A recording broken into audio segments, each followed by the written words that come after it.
Hello Mayank, শোন না, বাড়ি ঢুকেছিস? চল ঠিক আছে। আরে হ্যাঁ হ্যাঁ ভাই, তুই টেনশন নিস না তো, 100% ডিলটা ক্র্যাক করবে। আরে আমার মন বলছে। ঠিক আছে, তুই চিন্তা করিস না, তুই কালকে চলে আয়, পার্টি রাখছে বিরিয়ানির। ঠিক আছে, চল। ওকে। আরে এক্ষুনি তোমায় ফোন করতে যাচ্ছিলাম, এসে গেছো? হ্যাঁ। আর পিন্টু কোথায়? পিন্টু তো ওখানেই শুয়ে পড়েছিল, এক্ষুনি এনে ওকে ওর রুমে শুয়ে দিলাম। আচ্ছা,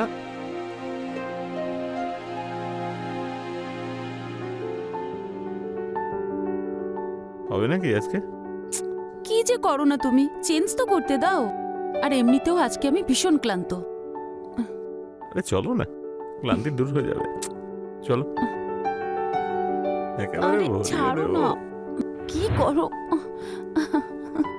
আরে বাপরে, খুব ভারী হয়ে গেছে দেখছি।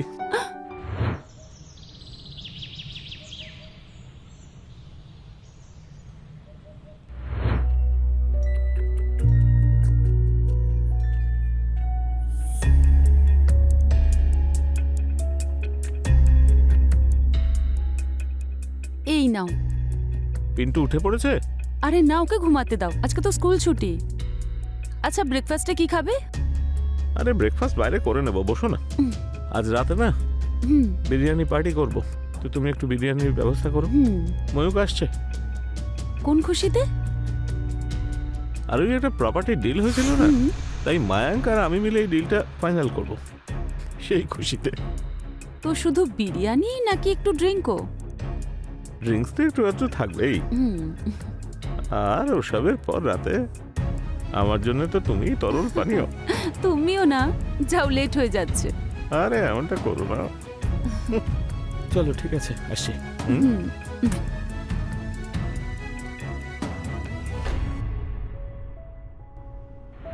একটা হাসি খুশি পরিবার, বিক্রম, করিশ্মা আর ওদের ছেলে পিন্টু।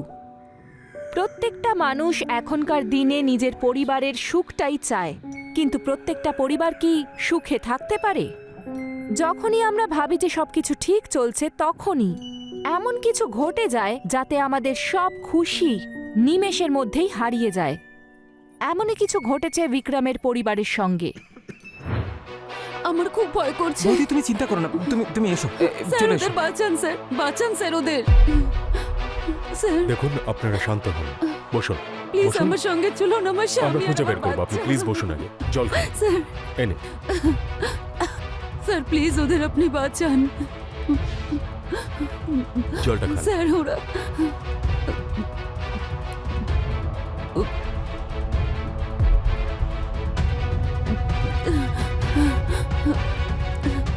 এবার বলুন কি হয়েছে। ওরা আমার স্বামী আর বাচ্চাকে তুলে নিয়ে গেছে। কারা? স্যার ওদের মুখে কাপড় বাঁধা ছিল। দেখুন, কান্নাকাটি করবেন না। আজ আমাদের বাড়িতে আমার স্বামী বিক্রম আর ওর বন্ধু মায়াঙ্কের বিরিয়ানি পার্টি ছিল, আর তারপরেই এরা এলো আর ওদের দুজনকে তুলে নিয়ে গেল। মায়াঙ্ক, হুম। কাজটা হবে তো? হ্যাঁ, সাক্সেনা বাবুর সাথে কথা বলেছি আমি, দেখা যাক কি হয়।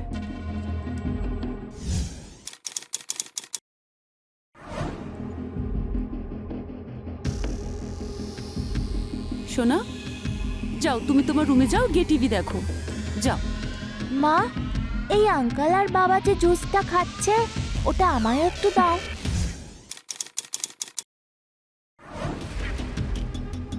এগুলো দুষ্টু বাচ্চারা খায় সোনা। তাহলে বাবা আর আঙ্কেল খাচ্ছে যে?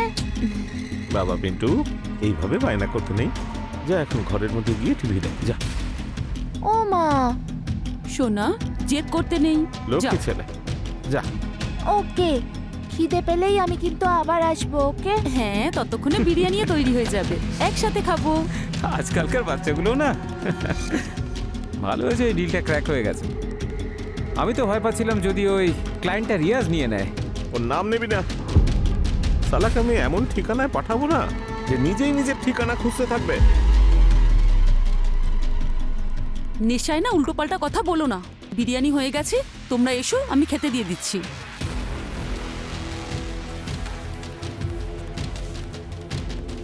চিয়ার্স।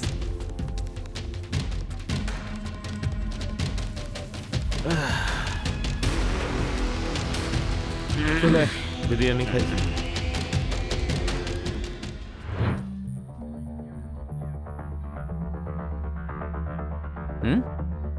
মোদি বিরিয়ানি খুব সুন্দর হয়েছে। আর একটু দি। দাদা, রাত্রের খাওয়া যদি ভালো হয় না তাহলে ঘুমও খুব ভালো আসে কিন্তু। ঠিক বলেছিস। ভালো হয়েছে তো, খাও।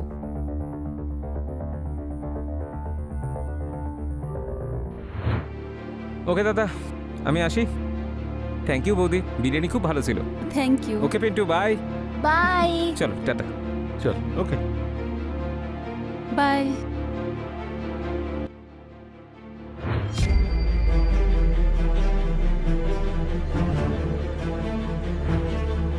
তোমরা কারা? ভেতরে কি করে এলে? আরে বাঁচাও। এই যা বাচ্চাটাকে নিয়ে হ্যাঁ এই তুই আরে নিচে বস, কি নিচে করছো? বস। আরে চুপ কি করে বস করছো বলছি। কে? না না না। মার ওকে, মার বলছি। না, আমার বাচ্চাকে এই বাঁচাতে বাচ্চাটাকে নিয়ে চাও। নাও। এই তোরা চুপ কর। ওকে ছেড়ে দাও। এই একদম চুপ। ওকে চুপ নিয়ে একদম। যেও না। চল। এই চল।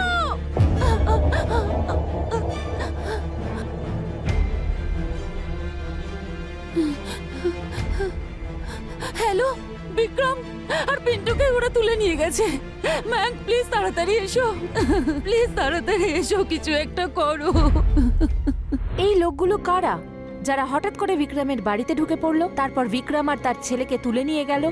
বিক্রম আর তার ছেলে কি ঠিক আছে? এটা কি কোনো অপহরণের বিষয় নাকি আভ্যন্তরীণ শত্রুতা? হঠাৎ করে আপনার সঙ্গে যদি এরকম ঘটে তখন আপনি কি করবেন? অপরাধ আজকের সমাজে এত বেড়ে গেছে, যে কোনো সাধারণ পরিবার নিশ্চিন্তে থাকতেও ভয় পায়, কিন্তু পুলিশ আমাদের সুরক্ষা দেওয়ার জন্য দিন রাত এক করে ফেলে। আসুন এরপর দেখা যাক। তুমি বাড়ি থেকে বেরোনোর সময় কাউকে দেখেছো? স্যার, আমি তো বাড়ির বাইরে বেরিয়েই নিজের বাড়িতে প্রায় পৌঁছে গেছিলাম। আমার বাড়ি এনাদের বাড়ির ঠিক পাশেই। বাড়ি পৌঁছতেই বৌদির ফোন এলো আর আমি এখানে চলে এসেছি। কাউকে সন্দেহ করছেন? এই কাজ নিশ্চয়ই রিয়াজেরই। এই রিয়াজটাকে? স্যার, আমি আর বিক্রম প্রপার্টি ডিলিং এর কাজ করি। রিয়াজ আমাদের কম্পিটিটিভ ব্রোকার। ও অনেকবার হুমকি দিয়েছে বিক্রমকে এই কাজ ছেড়ে দেওয়ার জন্য। হ্যাঁ ইন্সপেক্টর।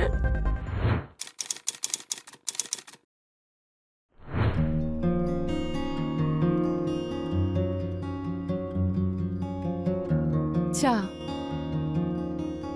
আরে তুলতে হবে না, দারুণ লাগছে। তুমিও না দিনকে দিন নির্লজ্জ হয়ে যাচ্ছ, নিজেকে শুধরে নাও। আরে বউয়ের সঙ্গে একটু দুষ্টুমি করবো না তো কার সঙ্গে করবো? হ্যাঁ, খুব ভালোবাসে বউকে। বিক্রম, কোথায় লুকিয়ে বসে আছিস? বাইরে বেরো।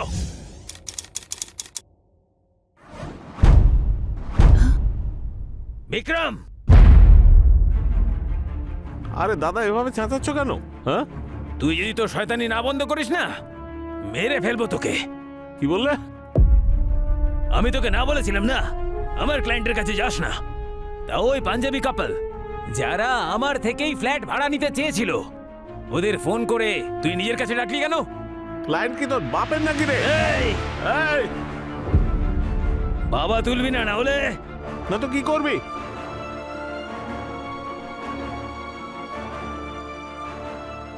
না হলে যে আমি কোথায় কোথায় ঢুকে যাব তুই বুঝতেও পারবি না। আরে ওদিকে কি তাকিয়ে আছিস? আমার দিকে তাকিয়ে কথা বল। চলে হাট, চল হাট, বেরো এখান থেকে। দেখে নেবো তোকে। এখন তো যা।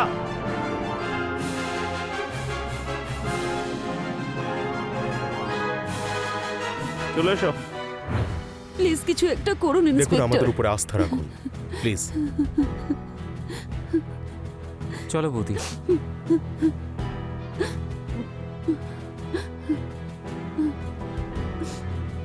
অফিসার, স্যার, রিয়াজের ব্যাপারে খোঁজ করো আর ওকে তুলে নিয়ে এসো। আর বিক্রমের কল ডিটেলস বের করো, ওর মোবাইলের লোকেশন কোথায় সেটা বের করো। আর ওদের থেকে পিন্টু আর বিক্রমের ছবি নিয়ে আশেপাশের থানাতে সার্কুলেট করে দাও ফাস্ট। Yes sir. পুলিশ এই অজ্ঞাত কিডন্যাপারের খোঁজ চালিয়ে যায় আর আশেপাশের সব থানায় অ্যালার্ট জারি করে। তবে কি রিয়াজই বিক্রম আর তার ছেলে পিন্টুকে অপহরণ করেছে? হতেই পারে যে সেই করেছে, কারণ আজকালকার যুগে কাজকর্মের জন্য মানুষ একে অপরকে খুন পর্যন্ত করে ফেলে। এটা তো শুধু কিডন্যাপিং। পুলিশ এটাকে মুক্তিপণের অ্যাঙ্গেল থেকেও ভাবার চেষ্টা করেছে, কিন্তু পুলিশ বুঝতে পারে মুক্তিপণ চাইতে হলে ক্রিমিনাল পিন্টুকে অপহরণ করত আর বিক্রমের থেকে মুক্তিপণ চাইত। পুলিশ রিয়াজের খোঁজ জারি রাখে আর আশেপাশের সব এলাকার সিসিটিভি ফুটেজও চেক করে, কিন্তু কোনো প্রমাণ পাচ্ছিল না। স্যার,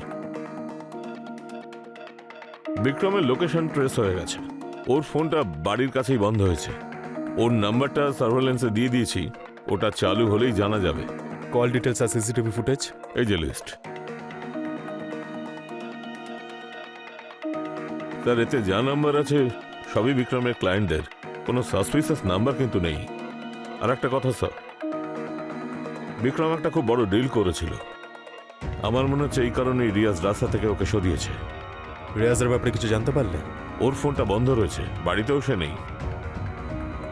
যদি রিয়াজ এরকম ওপেনলি ঘোরে তাহলে বিক্রমের স্ত্রীর প্রাণ সংশয় হতে পারে। তাড়াতাড়ি খুঁজে বের করো।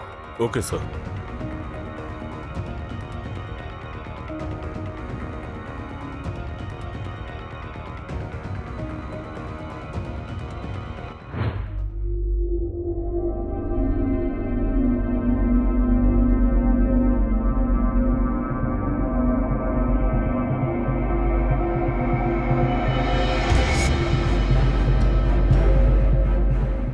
তুমি তুমি তোমাকে ভয় পাইয়ে দিয়েছিলে।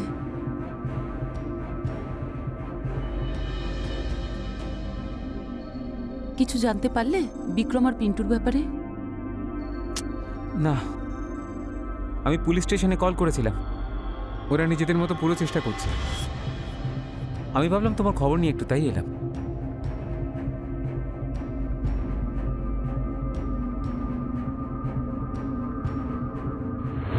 একজন মায়ের মনে কি চলতে পারে যখন তার চোখের সামনেই তার ছেলেকে কিডন্যাপ করে নিয়ে যাওয়া হয় আর বহুদিন পর্যন্ত তার কোনো খবর না পাওয়া যায়। করিশ্মা তো আসলে এমন অভাগিনী এক স্ত্রী যার স্বামী আর সন্তান দুজনেই বিপদে রয়েছে। তারা এখন কি অবস্থায় আছে? অন্যদিকে পুলিশ রিয়াজের খোঁজে তার বাড়ির সামনে কনস্টেবলকে পাহারায় রাখে। আর তারপর একদিন, স্যার, আমাকে এখানে কেন এনেছেন?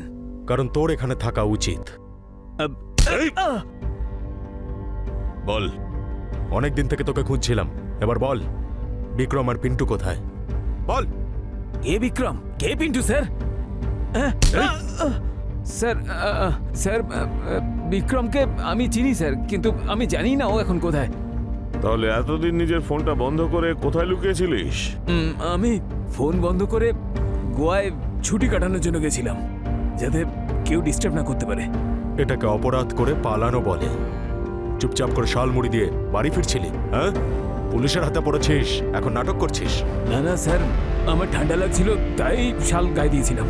এবার তোর গরম লাগবে।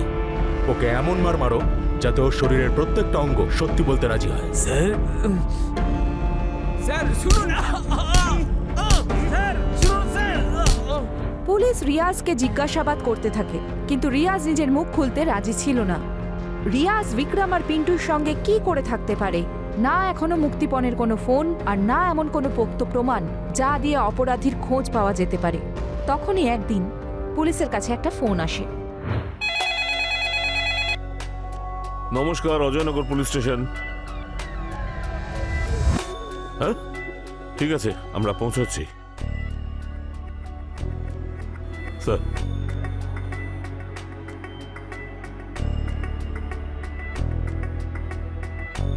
চলো। হ্যাঁ স্যার, আমি ফোন করেছিলাম যে বাচ্চাটাকে আপনারা খুঁজছিলেন। খুবই আহত অবস্থায় বাচ্চাটাকে এখানে কয়েকজন লোক নিয়ে এসেছে। অবশ্য বাচ্চাটা এখন বিপদমুক্ত। আমি প্রত্যেকটা থানায় খোঁজ করেছি, তারপরেই আপনাদের ফোন করি। আমরা ওর সঙ্গে কথা বলতে পারি? অবশ্যই করতে পারেন। পিন্টুকে একা এভাবে খুঁজে পাওয়া আর বিক্রমকে না পাওয়া, এটা কোন ধরনের অপরাধের সংকেত দিচ্ছিল? পিন্টুকে কিডন্যাপারদের হাত থেকে পালিয়ে গেছিল, নাকি বিষয়টা অন্য কিছু? বিক্রম আসলে কোথায় আছে? ও কি সুরক্ষিত অবস্থায় আছে? পুলিশ কি বিক্রমকে খুঁজে পাবে?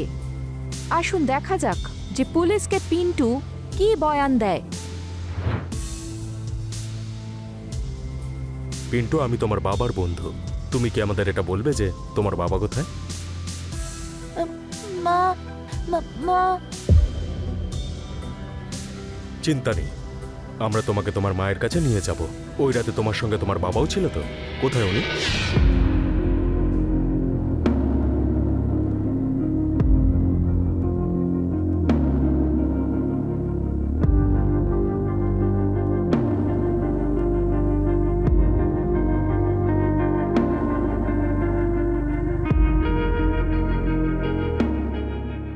পুলিশ পিন্টুকে জিজ্ঞাসাবাদ করার পর এমন কিছু কথা জানতে পারে যা শুনে আপনার বুক ভয় কেঁপে উঠবে।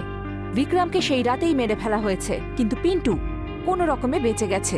এখন আপনার মনে হয়তো প্রশ্ন জাগছে যে বিক্রমকে মেরে থাকলে কে মারতে পারে। পিন্টুর থেকে সত্যি শুনে পুলিশের পায়ের তলা থেকে মাটি সরে যায়।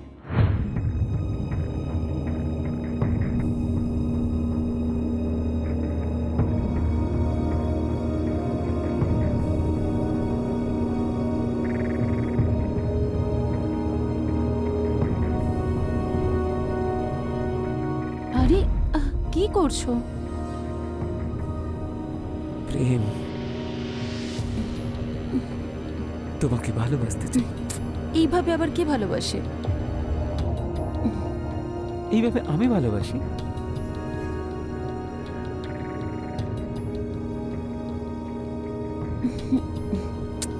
কিন্তু তোমার ওই বিষের আইডিয়াটা কিন্তু দারুণ ছিল। কাজও হয়ে গেল আর পুলিশ কিছু বুঝতেও পারলো না। এটা তোমাদের দুজনের ভুল ধারণা। আমরা সত্যিটা জেনে গেছি, সেটাও সাক্ষী সমেত। নিয়ে চলো এদের দুজনকে। স্যার স্যার স্যার স্যার, আমার কথাটা তো শুনুন শুনুন তো। স্যার। স্যার স্যার আমার কথা শুনুন স্যার। স্যার স্যার আরে কি করছেন স্যার? এক মা তার স্বামী আর তার সন্তানকে কি করে মারতে পারে? সেই স্ত্রীর মানসিকতাই বা কি যে অন্য একজন পুরুষের সঙ্গে মিলে নিজেরই সন্তানকে মারার চেষ্টা করলো? আসুন দেখে নি সেই রাতে আসলে কি হয়েছিল। বলো, কেন মারলে বিক্রমকে? স্যার, আমি আর করিশ্মা একে অপরকে খুব ভালোবাসি স্যার। তাই আমরা ভেবেছিলাম যে যদি বিক্রম আর পিন্টু আমাদের রাস্তা থেকে সরে যায় তাহলে পরের জীবনটা আমরা খুব ভালো করে কাটাতে পারবো। কিন্তু ওই যে কথা বলে না, যাকে রাখে হরি তাকে মারে কে। ভালোই হয়েছে পিন্টু সেই রাতে বেঁচে গেছিল। এবার ওই রাতের গল্প তোমরা দুজন বলবে না আমি শোনাবো? বলো। বলছি স্যার, সেদিন রাতে বিক্রম বিরিয়ানি পার্টি রেখেছিল মায়াঙ্কের সঙ্গে। যখন ওদের খাবার খাবার সময় এলো, আমি পিন্টু আর বিক্রম দুজনের খাবারে বিষ মিশিয়ে দিয়েছিলাম।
কপাল ভালো যে ওই রাতে পিন্টু অল্প বিরিয়ানি খেয়েছিল, সেই জন্য ওর উপর বিষের প্রভাব খুব একটা পড়েনি। ওর বাবাকে ওই অবস্থায় দেখার পর মরার অ্যাক্টিং করেছিল। এবার তোমরা দুজন জেলে পৌঁছবে আর পাপের প্রায়শ্চিত্ত করবে।